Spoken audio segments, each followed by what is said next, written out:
কলকাতায় সঞ্জীবা গার্ডেন্সের সেপটিক ট্যাঙ্কে মানবদেহের খণ্ডিতাংশ পাওয়া প্রসঙ্গে আরও জানাতে নিউজরুম থেকে যুক্ত হচ্ছেন সহকর্মী মনিরুজ্জামান।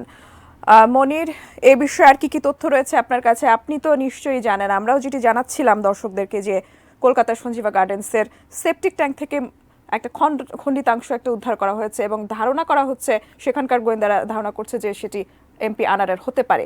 আপনি কি জেনেছেন? ধন্যবাদ। যে বিষয়টি নিয়ে সন্ধ্যার পর থেকেই বেশ আলোচনা হচ্ছে সেটি হচ্ছে কলকাতার সঞ্জীবা গার্ডেন্সে যে একটি মাংস সদৃশ বস্তু উদ্ধার করার দাবি করা হয়েছে, সেই বিষয়টি নিয়েই কিন্তু মূল আলোচনা শুরু হয়েছে।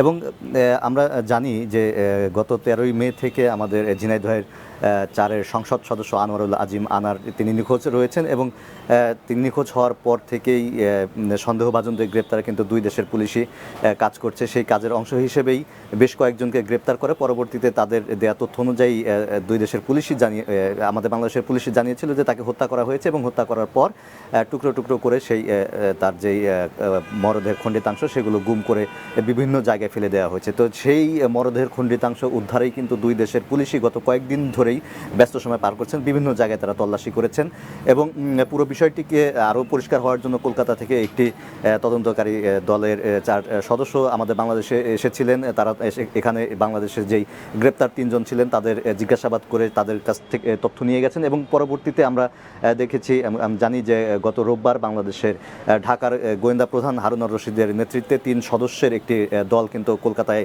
এখনও অবস্থান করছেন। তিনিও সেখানে যাওয়ার পর থেকে ব্যস্ত সময় পার করছেন, বিভিন্ন জায়গায় তিনি তদন্ত কাজ পরিচালনা করছেন, বিভিন্ন জনের সাথে কথা বলেছেন। আজকে সকালেও তিনি একটি লেকে তার যে তল্লাশি কাজ সেটি চালিয়েছেন। বাংলাদেশের যে ঢাকার গোয়েন্দা প্রধান হারুনুর রশিদ তিনি সে সময় উপস্থিত ছিলেন এবং সেই সময় গণমাধ্যমকে তিনি জানিয়েছিলেন যে তিনি কলকাতার সিআইডিকে অনুরোধ করেছেন যে সঞ্জীবা গার্ডেন্সের যে সেপটিক ট্যাঙ্ক রয়েছে সেটি যেন তল্লাশি করা হয়। পরবর্তীতে আমরা সন্ধ্যার পর যেটি জানতে পারি যে বিকেলের দিকেই কলকাতার সিআইডি পুলিশ সেই সঞ্জীবা গার্ডেন্সের যে সেপটিক ট্যাঙ্ক সেখানে তারা তল্লাশি চালায় এবং এক পর্যায়ে সেখান থেকে মাংস সদৃশ একটি বস্তু তারা উদ্ধার করে এবং এটি কলকাতা পুলিশ নিশ্চিত না করলেও সেই উদ্ধার কাজে কলকাতার নাগরিক যিনি ছিলেন তার বরাত দিয়েই কিন্তু বিভিন্ন গণমাধ্যমে এবং বিভিন্ন জন যেই তথ্যটি দিয়ে আসছেন যে সেখানে থাকা সেপটিক ট্যাঙ্ক থেকেই আসলে মূলত 3 থেকে 4 কেজি পরিমাণ ওজনের এক মাংস সদস্য তারা উদ্ধার করেছেন এবং ধারণা করা হচ্ছে এবং তারা বলছেন যেটি যে সন্দেহভাজন ঘাতক জিহাদ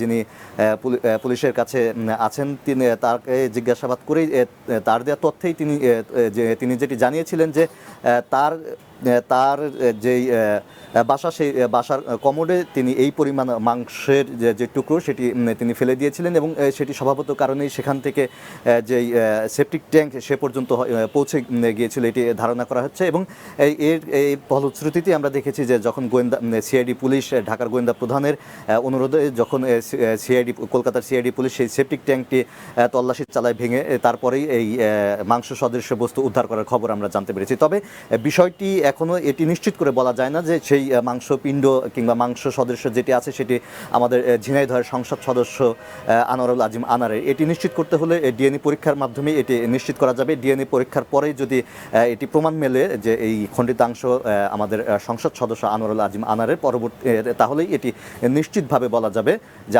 যেই খণ্ডিতাংশ উদ্ধার করা হয়েছে সেটি আমাদের দেশের সংসদ সদস্য আনোয়ারুল আজিম আনারের।